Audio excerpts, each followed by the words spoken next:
Boa noite, pessoal. Boa noite com muita alegria. Glória a Deus, povo de Deus abençoado. Glória a Deus. Segunda-feira, né? Depois de um término de jejum, término de relógio de oração, o povo tudo feliz, voltou a comer pão. Fala sério, né? O povo tá tudo feliz e voltou a comer pão. Fala sério. Como tão escravo do pão. Eu só por conta disso, para provar que eu não sou escravo do pão, eu resolvi ficar mais 3 dias. Eu resolvi por conta quase que própria. A Bispa já está aqui. Então, boa noite, Bispa, com muita alegria. Boa noite, com muita alegria. Muito bem-vinda ao nosso programa. Meu programa sem bagunça. Então, boa noite, Paty, com muita alegria. Boa noite, com muita alegria. Hoje temos a Gil também aqui. Boa noite, Gil, com muita alegria. Eu, nova criatura. Nasceu de novo. E tomou um banho cibernético aqui. Cibernético. Nada, brincadeira. A Ju veio hoje para o batismo. Então, estamos muito felizes pelo batismo da Ju. Glória a Deus. Nova criatura está conosco. Eu vou esperar que nós vamos nos encontrar lá em cima. Eu só não estou com pressa. Se você quiser ir antes, também não tem problema nenhum, né? Espera lá. Acho que ela não gostou. Ela não gostou dessa ideia, não, pessoal. Deixa eu ver quem entrou aqui. Vamos lá. Mauricião, boa noite com muita alegria. Glória a Deus. Luci, boa noite com muita alegria. Vanessa, Lolo. O Jefferson, não sei se está aí. A Gabi deve estar na escola ainda. Vamos ver aqui. Eliane Assis, boa noite com muita alegria. Muito bom. Ele fecha a loja. Vamos assistir aqui comigo a luz da palavra. Brincadeira, depois você, né, continua aí se não der, mas coloca o fonezinho e fica comigo. Camille Vitória, minha filha linda. Tatiana Cristina, é isso? Não é isso. Não. Taine Cristina, é isso? Acho que é isso. Tainá Cristina, desculpa. Deixa eu ver aqui, quem mais? Bom, quem foi entrando aí, pessoal, muito boa noite. Pessoal da rádio, muito boa noite com muita alegria, muito feliz. A rádio que toca 100% louvor é só na Hebrão. Detalhe. A rádio, nós estamos atualizando aí o aplicativo da rádio, dá para você compartilhar, dá para salvar, olha, dá para fazer um monte de coisa. Você entra lá, o aplicativo super moderno, eles têm modernizado cada vez mais, a única coisa que nós não temos ainda é para o iPhone. Então, quem é aí chique, quem tem iPhone, vai ter que entrar no www.radiobron.com.br. Aliás, diga-se de passagem, hoje em dia o iPhone também não é tão chique mais, né? Então, hoje a gente tem celulares tão bom quanto, então, mas... Infelizmente, na Apple tudo é pago e o aplicativo não conseguimos liberar ainda a empresa, né, para esse serviço para a gente, ok? Mas você entra lá pelo site também, de boa, dá para você bloquear a tela e deixar tocando, olha, super 10, dá para salvar, enfim. Então é isso aí, toda vez que a gente entra, né, ao vivo, a gente interrompe a transmissão dos louvores, aí depois acabou a ministração, a gente volta novamente com o louvor. Amém, pessoal? Glória a Deus.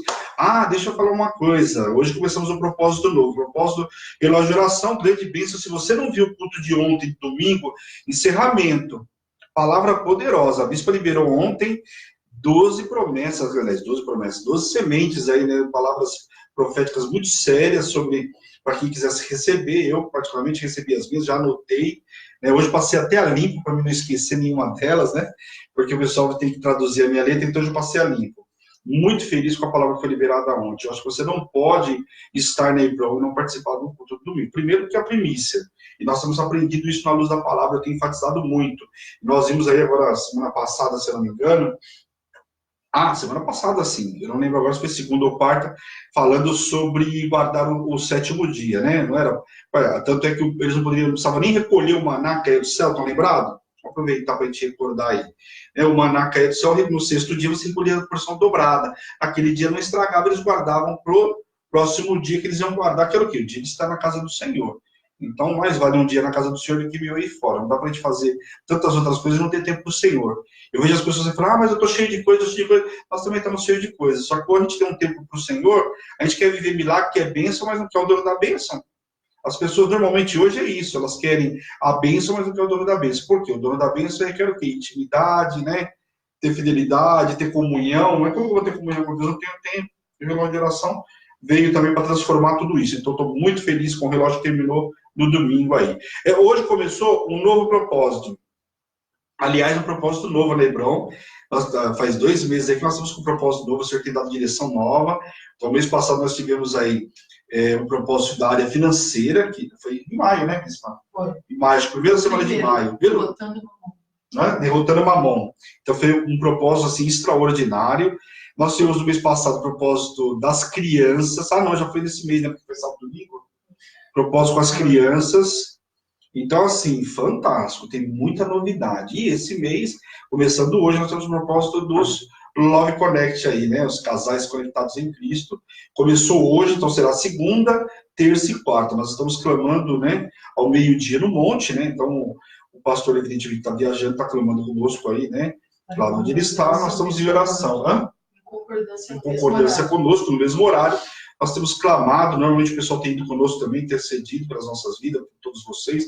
Nós estamos meio-dia no monte, estivemos hoje, estaremos amanhã e na quarta-feira, se logicamente não cair nenhum pé d'água, né? Estaremos orando e clamando lá no monte pela vida das famílias. Uma coisa que nós percebemos, nos últimos tempos, Satanás tem investido demais, nos últimos tempos, não é sempre, mas parece que nos últimos tempos está demais, né? Por quê? Porque é um ano de restituição. E restituição, você vai ter um lar restituído, família restituída, né? Tudo aquilo que você não tinha mais comunhão, começa o Senhor trazendo tudo isso. E Satanás tem investido nas famílias, ele tem destruído as famílias. Então, a Hebron é um ministério muito forte, atuante muito nas famílias, né? E nós começamos, o Senhor da direção começou o propósito essa semana, então nós vamos bater nos casais, nos solteiros, né? Logicamente, buscando aí a prometida, né? Uma serva de Deus, um servo de Deus, e os casados que voltem ao primeiro amor, né? A pessoa deu exemplo de manhã, trata a tua mulher como tratava antes, né? No começo, abre a porta para ela entrar no carro, para sair, né? Hoje o camarada pergunta, o que aconteceu aí? Tá fazendo o quê aí dentro? Tá esperando o quê, mulher? Aí dentro, né? Fala sério, tem uns camaradas que só Jesus, né? Eu não vou nem na relação dos camaradas aí para não mexer com ninguém, né? Brincadeira. Bom, pessoal, vamos orar e vamos entrar na palavra, glória a Deus. Quem tiver dúvida dos loves, entra aí no WhatsApp da igreja. A Paty vai colocar aí para vocês. Deixa eu ver. Ana Paula Borges, boa noite com muita alegria. Glória a Deus. Araxá, em peso com a gente. Israel, boa noite com muita alegria. Inês Guarda, boa noite com muita alegria. Então, assim, pessoal, quem tiver dúvida, entre em contato no WhatsApp da Bispa. Hoje ainda dá para entrar ainda no propósito, Bispa? Dá ainda não, né? Porque já foi meio-dia, né? Não dá, né? Mas, enfim, tem também... É mais difícil, porque já iniciamos, né? Como são só 3 dias, não dá. Se fosse um propósito longo, até daria. Só meio-dia, né? Hoje nós tivemos um sorteio, tá? Pela manhã fizemos um sorteio do casal, que na quarta-feira vai ter um jantar dos Loves Connect aí, dos conectados aí, dos casais. Quem tiver interesse, chama no WhatsApp, a gente vai passar o valor do casal, vai estar conosco na quarta-feira, vai estar reunido aí os casais, né? A pessoa vai estar levando uma palavra, vai ministrar os casais. E aí o que acontece? Depois uma noite aí, uma refeição, logicamente, uma bela refeição, refrigerante, suco, enfim. Então, passaram uma noite agradável. Por quê? Porque também é dia dos namorados, né? O mundo comemora o dia dos namorados, nós estaremos lá comemorando também com os servos de Deus, né? Um lugar certo, um lugar apropriado. Amém? Não levar a mulher para um boteco, né? Encher a cara de canjibrina. Amém, pessoal? Glória a Deus. Então, abram suas Bíblias aí no capítulo 17 de Êxodo. Hoje nós vamos até o capítulo 20, tem muita coisa para a gente ver hoje. Vamos falar sobre os 10 mandamentos, então vou dar uma acelerada aí para a gente entrar na palavra. Amém? Glória a Deus. Senhor, meu Deus e meu Pai, nós queremos te louvar, te agradecer por essa noite extraordinária, por esse dia abençoado que o Senhor nos preparou, Senhor. Quero te pedir nesta noite, nos visita poderosamente, nos reveste de poder, unção e autoridade, Senhor. Nos capacita, Senhor, cada vez mais. Abre, Senhor, o nosso entendimento, Pai, para que a gente possa receber essa palavra e que ela venha se multiplicar, Pai, no nosso interior. Tira todo o comichão dos ouvidos, toda a sonolência, todo o cansaço espiritual, Pai, em nome de Jesus, cansaço físico, Pai, para que a gente possa ouvir a sua palavra. Não permita, Pai, que sejamos roubados nesta palavra, nesta noite, com essa palavra, Senhor, em nome de Jesus. Nos limpa, nos purifica de todo pecado, de tudo aquilo que não provém de Ti, Senhor, em nome de Jesus. Tudo que o Senhor fizer, Senhor, nesta noite, a honra, a glória e o louvor é todo seu, Pai. Usa a minha vida, usa a minha voz, a minha imagem, que eu diminua cada vez mais e o Senhor cresça, Senhor, nesta noite. Em nome de Jesus. Amém. Amém, queridos? Glória a Deus. Bom, vamos lá. Nós falamos na sexta-feira, só para a gente recapitular, nós falamos sobre o maná, né? Então eu ministrei para vocês na sexta-feira, falando sobre o maná, caía do céu, que tinha que guardar esse maná, né? O cuidado que teria com esse maná, preservar, né? Tudo isso. Então nós fechamos aí na sexta-feira isso. Hoje nós entramos num outro patamar, né? Lembra que eles queriam água, as águas de Mara lá? As águas de Mara? Também já aconteceu um episódio onde eles não tinham água, clamaram ao Senhor, aliás, clamaram a Moisés, né? Reclamaram de Moisés. Porque uma das coisas que o povo sabia fazer muito bem era reclamar, né? Começou a faltar coisa, eles iam até Moisés como se Moisés fosse o culpado de tudo. Por quê? Porque Moisés era o representante junto ao Senhor, né? Então, tudo eles iam até o quê? Até justamente Moisés. E aí o que acontece? Moisés orou e as águas foram transformadas, jogou a arca, lembrar tudo isso? No capítulo 17, nós começamos falando sobre as águas da rocha de Refidim. Essa é uma passagem que a gente precisa prestar muita atenção aqui, tem muito conteúdo nela, por incrível que pareça, a forma como é conduzido aqui Moisés com a rocha, amém? Não haveria nenhum problema em pedir água. A questão não é eles pedirem água porque tinham sede. Logicamente, o povo estava no deserto, não tinha água, eles tinham que pedir. Mas é a forma como é colocada, a forma como pede a Deus, né? Às vezes a gente entra na presença do Senhor e fala com Deus como se Deus tivesse obrigação de alguma coisa. Eu já me vi nessa situação muitas vezes, depois eu falo, meu Deus, né, o que eu estou fazendo? Eu falo como se ele fosse obrigado a me dar alguma coisa, né? Mesmo nós não temos direito a nada, assim, direito nós temos como herdeiros e co-herdeiros com Cristo. Mas assim, mas eu sou merecedor, não somos merecedores de nada. Tudo que nós temos é pela graça, amém? Então não haveria problema nenhum em pedir água. Já haviam, inclusive, feito isso, e o Senhor o fez. Pediram, e o Senhor, evidentemente, mandou água através da vida de Moisés. Entretanto, o povo contendeu novamente com Moisés, e começou o quê? A acusar a Moisés, e quando acusa Moisés, que é o elo de ligação com o Senhor e com o povo, automaticamente está fazendo isso para Deus também, né? Está desagradando a Deus, né? Porque tiraram eles do Egito para que os matarem de sede no deserto. Olha a acusação deles. Então eles vão até Moisés e começam a falar com Moisés. Antes tivesse deixado a gente morrer lá. Tiraram a gente do Egito, onde a gente tinha pão. Lembra no outro episódio da carne, da comida? Lá a gente tinha, né, junto às panelas, a gente ficava à noite, junto às panelas, tínhamos pão até se fartar. E agora eles estavam novamente reclamando, só que agora por água. De novo. E aí falaram, antes tivesse deixado a gente ficar lá, a morrer de sede no deserto. Então Moisés clamou ao Senhor, uma vez que temia ser o quê? Apedrejado pelo povo. Então o Senhor mandou que ele fosse juntamente com alguns anciões e que ferisse a rocha em Horebe, para que saísse água para o povo, e ali chamou Massa e Meriba, provação e contenda. Essa passagem é uma passagem que muitas vezes a gente vê quando vai ministrar, né, de altar. Porque o pessoal questiona muito, mas Moisés não entrou, logicamente não entrou na Terra Prometida, muito se fala que foi porque Moisés fez isso, que fez aquilo. Evidentemente aqui, Moisés, quando ele vai ferir a rocha, nós vamos ver em outras passagens também, em outros livros, o que acontece? Não precisava ferir, né? Não é ferindo que ele ia fazer nada disso. Aliás, o Senhor dá ordem, né? Para que ele, o mundo foi criado através do poder da palavra, não é isso? Então, tudo que nós vamos fazer é o poder da palavra. Não falamos tudo em nome de Jesus e assim é feito o milagre, assim acontece. Só que aqui, Moisés, evidentemente, o tanto que o povo estava assolando ele, reclamando, ele falou que feriu a rocha. E isso também não agradou o Senhor. Não era para ele ferir, era para ele ir lá e dar uma ordem, né? Aqui, com ferir, é com a palavra, né? Para que desse ordem que isso acontecesse. Amém? Depois, logo na sequência, entra o quê? Ameleque peleja contra os israelitas, né? O povo de Ameleque era formado por os descendentes de Esaú, né? Os edomitas, lá que a gente viu em Gênesis, capítulo 36, do versículo 1 ao 12, fala sobre esses descendentes aqui, que são os descendentes de Esaú, ok? Não houve qualquer tipo de provocação para este ataque, para que este ataque, inclusive, ocorresse. Então, muitos historiadores, né, quando você vai buscar os estudos, e muito possivelmente poderia ser por conta dos últimos acontecimentos, deles afrontarem ao Senhor, né, questionando sobre água, sobre comida, que tivesse vindo essa guerra aqui. Por quê? Primeiro que eles não estavam preparados para guerra nenhuma, né? Lembra que eu falei para vocês? Era um povo que era escravo, não passaram lá em cima dos filisteus, porque os filisteus eram preparados e eles não. Mas era um povo que até então só sabia ser escravo, obedecer, e não enfrentar, aqui no caso, uma guerra, né, uma batalha. Então, o que acontece? Vamos ler lá o versículo do 8 a 12, em nome de Jesus. Vamos ver o que fala aqui. Então veio Ameleque e pelejou contra Israel em Refidim. Com isso ordenou Moisés a Josué que escolhesse nos homens, né, escolhe alguns homens aí, e saia a peleja contra Amaleque. Amanhã estarei eu no cimo do outeiro, e o bordão de Deus estará na minha mão. Fez Josué como Moisés lhe dissera e pelejou contra Amaleque. Moisés, porém, e Arão e Hur subiram ao cimo do outeiro.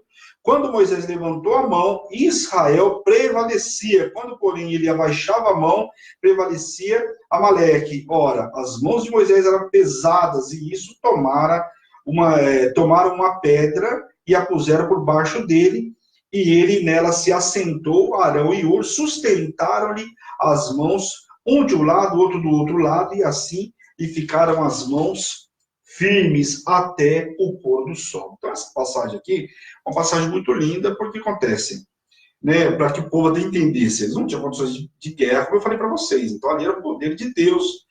Mas Moisés ali representava o quê? Representava Deus, né? E quando ele ergueu o bordão lá, né, quando ele ergueu o cajado, o povo tinha vitória.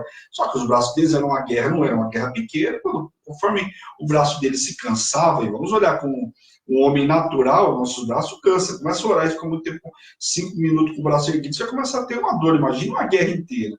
E aí, não só Arão como Hur vão ajudar a Moisés nisso aí, colocam ele sentado e começam a seguram o braço dele, porque tamanha era a obra que o Senhor estava fazendo através da vida dele. E ele percebeu que toda vez que ele abaixava, né, os braços, automaticamente o povo começava a perder a guerra para Amaleque. E quando ele erguia os braços, o povo tinha vitória. E assim ele ficou até que tivesse vitória. Esta é a primeira menção, inclusive, nesse capítulo de Êxodo, sobre Josué, porque até então não tinha se falado nada, né? Um homem que mais tarde sucederia a Moisés. Deus capacitou Moisés e agora estava treinando Josué para ser sucessor e profeta, né? Então, muitas vezes a gente fala assim, Josué ficou andando esse tempo todo, né? Josué foi quem ele foi, e logicamente o Senhor precisou recolher Moisés para que ele prosseguisse, porque senão ele era o quê? Ele era um liderado. Era um cara muito bom, né? Se delegava para ele, ele fazia, mas ele recebia todas as ordens de Moisés. Mas o Senhor já começa aqui treinando ele para a primeira batalha, né? Então Josué os desbaratou os inimigos e, claro, a vitória só foi por causa do poder de Deus. E o Senhor ordena que Moisés escrevesse isso, ou seja, registrasse esse feito e também relatasse a Josué o que aconteceu lá em cima no outeiro. Olha só, para que Josué soubesse, até para que não tivesse soberba também, né? E soubesse que era Deus que estava dando essa vitória. Amém? Moisés construiu e nomeou um altar, exatamente como fizera Abraão e Isaque. Olha só, né? Aquilo que vinha de descendência. Toda vez que tinha uma vitória, lembra que Abraão fazia? Chegava num lugar e ele teve com Abimeleque, teve algumas situações lá, e ele ergueu um altar em agradecimento ao Senhor. Então, um dos princípios, e aqui começava um novo tempo. Porque tudo isso que era feito no passado, antes desses 400 anos de escravidão, era uma situação. Passados esses 400 anos, muitas coisas se deixaram pelo meio do caminho. Os anciões falavam, mas muita coisa se deixou pelo meio do caminho. Então, aqui começa um novo tempo. E aí o que acontece? Ali ele colocou, o Senhor é a minha bandeira, ou seja, é a guerra do Senhor contra os amalequitas, seriam de geração em geração. E nós vamos ver mais para frente lá em Juízes e outros livros, nós vamos ver que essa aqui, inclusive Ezequiel, vai falar um pouco sobre esses amalequitas aqui, que é uma guerra de geração em geração, como está escrito aqui. Quando a gente lê, tem que prestar atenção em todos os pontos e vírgula. Aqui está falando sobre a informação que tem de geração em geração. Nós vamos ler na frente que tem punição para alguns povos, é mencionado na Bíblia, por quê? São povos que foram inimigos ferronhos do povo de Israel. Então nós vamos ver falar muito sobre eles, amém? Capítulo 18. Pátio, me dá um, por favor, só um. Vou olhar aqui, por favor. Capítulo 18. O sogro de Moisés traz-lhe a sua mulher e seus filhos. Agora começa um novo tempo. E aqui nós vamos até falar sobre uma situação que aconteceu, que eu mencionei para vocês quando a gente estava falando sobre Moisés, quando o Senhor manda ele voltar para o Egito, estão lembrados? E aí ele fica ruim, o anjo, né, vai lá, e Moisés quase morreu, e Zípora tem que ir lá e, circuncidar o filho, né, porque um filho tinha sido circuncidado, o outro não, e isso quase custou a vida de Moisés. Deus queria que a libertação de Israel e da escravidão fosse um feito conhecido por todo mundo. As notícias, né, do resgate divino chegaram até a remota residência de Jetro, que era sacerdote de Midian. Aquilo que o Senhor falou que ia chegar, né, para todo o povo, realmente chegou, foi lá até Jetro, uma cidade de Midian. E chegou a informação de que o povo, né, tinha sido liberto da escravidão. Imagina uma informação dessa. O Egito, o império, a potência que era naquela época, libertar, né? Toda aquela quantidade de escravos, de como foi a história, como foi, imagine que ia chegando isso como um telefone sem fio e chega para o sacerdote de Midian, que é Jetro, pai de Zíbora. Então, o que ele faz? Vai levar a filha e os netos até Moisés. Como falei anteriormente, falei para vocês sobre sobre a história da circuncisão do filho de Zíbora, dali para frente não é mencionado mais nada até agora com relação a essa passagem agora. Então, o que a gente entende? Que possivelmente depois daquele acontecido, Moisés tenha enviado ela para voltar com o pai. Até porque aquilo mostra a indignação dela, né? Porque, primeiro, era uma coisa que tinha que fazer o homem naquela época, não a mulher. Imagina ela vai ter que cortar a perda do impulso do filho. Então, aquilo foi muito difícil. Então, provavelmente, Moisés enviaram ela de volta para a casa do pai, depois desse acontecimento aí traumático. Amém? Isso é o que os estudos falam e a palavra, entendendo que aqui o Jetro está trazendo ela, por quê? Né? Porque possivelmente ele tenha enviado ela depois daquele acontecimento. Amém? Os 2 filhos de Moisés tornam-se parte das tribos de Israel. Contudo, posterior história da família de Gerson, um dos filhos dele, envolveria num terrível escândalo que nós vamos ver lá em Juízes, depois do capítulo 18 lá, que fala que um filho, né, um neto de Gerson lá, é envolvido com o roubo de uma escultura. Então, a gente vai ver que alguns descendentes no meio do caminho vão se perdendo aí na 3ª, 4ª geração. Gerson significava o quê? Fui peregrino na terra estrangeira. O outro filho, Eliezer, significa: o Deus de meu pai foi a minha ajuda e me livrou da espada de Faraó. A gente sabe que os filhos de Moisés, foram só depois que ele saiu do Egito. Né? Lembra? Ele ficou 40 anos no Egito, depois ficou 40 anos no deserto e voltou para salvar o povo. Então, aí nós estamos falando praticamente 120 anos. Né? Bem que ele botou os pés na terra prometida, mas ele saiu com 40 anos. E eu mostrei para vocês onde fala sobre essa passagem. Ficou 40 anos lá, ele conheceu Zíbora, casou e teve os filhos. E aí ele volta para libertar o povo e fica 40 anos caminhando pelo deserto, não os 40 anos específicos, né? Então Moisés vai ao encontro de Jetro. Seu casamento com sua filha, com a filha de Jetro, era algo importante. Trouxe algumas obrigações, inclusive perpétuas, pelo fato de ele ser o sacerdote, de Midian, o respeito que Moisés tinha para com o sogro, que inclusive ensinou muito para ele nesses 40 anos que ele ficou lá. Ensinou ele, inclusive, ser pastor de ovelhas, que ele não era pastor, né? O cara que vivia no palácio, imagina a situação dele. Ele pedir até a permissão do pai de sua esposa para retornar ao povo. Olha só, obedecendo ao chamado divino, ele se inclinou e beijou o sogro. Então tem uma passagem, quando o Senhor fala com ele na sarça dele, que ele vai lá e pede permissão para o sogro. Isso mostra o quê? Respeito e obediência. Então, imagina um camarada, né, que até então sai fugido do Egito. Olha agora o quanto ele tinha sido lapidado nesse meio do caminho. Aqui ele está pedindo até permissão para o sogro para sair de lá. Então, ele reconhecia o sogro como sacerdote, tinha obediência e, logicamente, vai falar com o sogro de imediato. Jetro, então, declara, após ter ouvido o que o Senhor fizera ao povo: agora sei que o Senhor é maior do que todos os deuses. Logicamente, depois de todo feito, quando Moisés contou para ele tudo que o Senhor tinha feito, até então, ele só sabia de história que tinham contado para ele.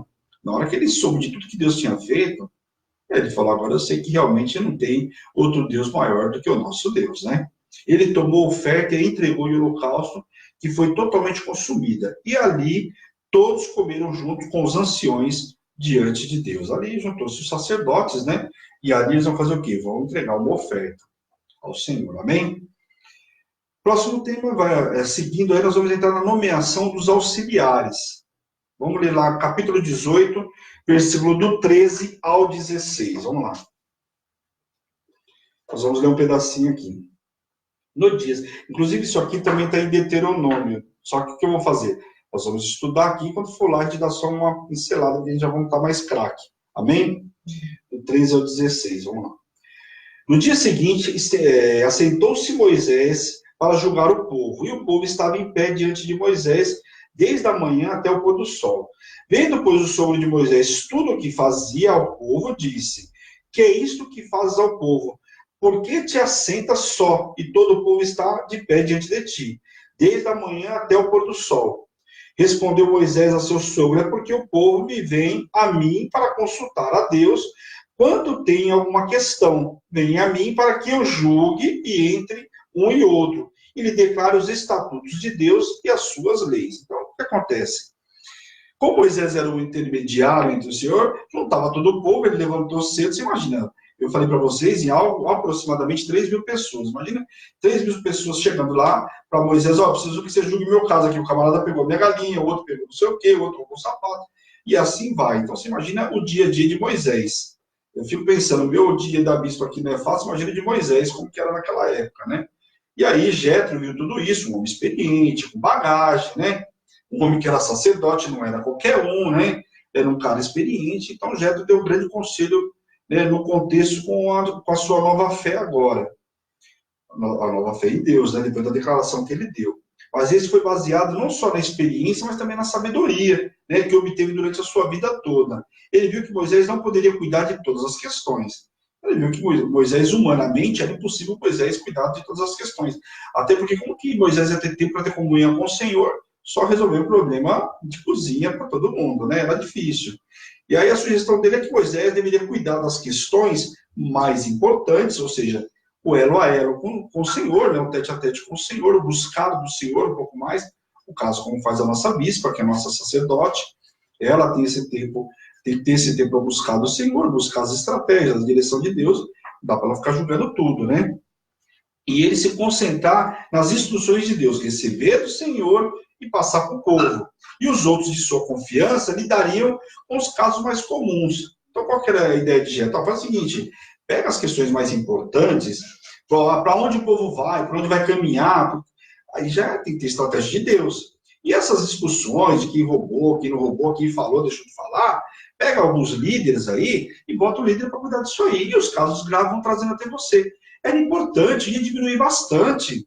Você concorda? Por quê? Porque Moisés não ia ter tempo para cuidar de tudo isso. E aí, Jetro listou apenas 5 qualificações necessárias aos auxiliadores de Moisés. Essa lista possui semelhantes qualificações, inclusive, como no Novo Testamento, quando fala dos bispos, diáconos, das igrejas, né, que falam lá no Novo Testamento. Eles primeiro deveriam ser homens capacitados, possuídos de força, né, eficiência, prosperidade, temente a Deus, mostrar misericórdia, reverência, humildade, pronta obediência e dignos de agir conforme o caráter de Deus, né? Era o mínimo que se esperava. Então, o que ele estava falando para Moisés? Olha, não é só escolher, pegar lá qualquer pangaré lá, né, meu? Você vai chegar lá, vai pegar os caras que são realmente capacitados, né? Os caras que têm uma visão, né, de acordo com o que o Senhor tem, o mesmo caráter de Deus, que tem misericórdia, senão o cara vai chegar, corta o braço do fulano, mata o ciclano, não é assim que vai resolver. Então, em outras palavras, era o que já estava tentando falar para ele. Mas se você pegar um cara lá que é o justiceiro, que ele vai mandar matar todo mundo para resolver. Então, tinha que ter misericórdia, tinha que ter amor, tinha que ter tudo isso. E é isso que, em outras palavras, Jetro está tentando explicar para Moisés. Amém? Se Moisés seguisse as instruções de Jetro, o povo o procuraria em paz. Ou seja, o povo ia procurar Moisés num outro patamar. Quer dizer, essas picuinhas não chegariam até Moisés. Então, Moisés teria paz. É isso que Jetro está tentando mostrar para ele. Olha, começa a delegar, né? Hoje em dia a gente sabe, se você pegar na vida profissional de muita gente, eu já vi muita gente sofrer, porque não delega nada, põe tudo debaixo do braço. Eu já fui um assim. Porque mania de perfeição, você acaba não delegando.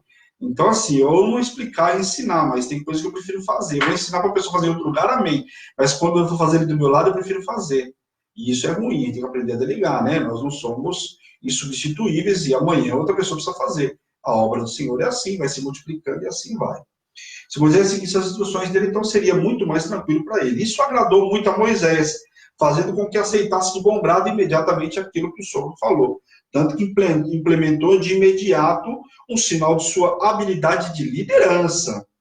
Olha a liderança dele. Ele reconheceu, entendeu e já automaticamente fez. Isso mostrou também o quê? Que ele não tinha soberba. Podia falar, não, eu sou o cara que conversa com Deus, eu vou resolver tudo. Então a gente vê aqui em Moisés uma característica importante. Ele não era um cara soberbo. No lugar que ele estava, né, ele não foi soberbo. E mais, eu ministrei no mês passado, no relógio também, mas depois nós vamos chegar lá, ele tem problema com a Miriam e com o irmão dele. Em nenhum momento ele foi soberbo. Ele falou, meu, desce o chicote aí, Senhor, porque falaram de mim, eu fiquei sabendo agora, o Senhor faz o que quiser fazer. E não, ele inclusive clamou por misericórdia para a irmã dele, que ficou com lepra por um período, nós vamos ver isso aí mais para frente. Aí. Amém?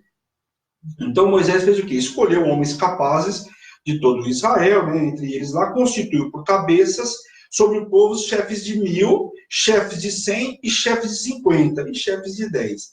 Então ele foi pegando e escalonando, lá em escalas, ó, você vai cuidar de 100, você vai cuidar de 10, você vai... foi diminuindo, porque quando chegasse para ele está cuidando de 10 camaradinhas lá que ele vai ter que resolver. Então foi diminuindo a quantidade e filtrando tudo aquilo que chegava para ele. E assim despediu Moisés de seu sogro Jetro, que voltou para sua terra. Então Jetro evidentemente levou então a amada dele lá e depois voltou para suas terras. Legal, pessoal? Até aí, tranquilo? Sem novidade? Glória a Deus. Glória a Deus, bispo. Muito rápido, não? Não.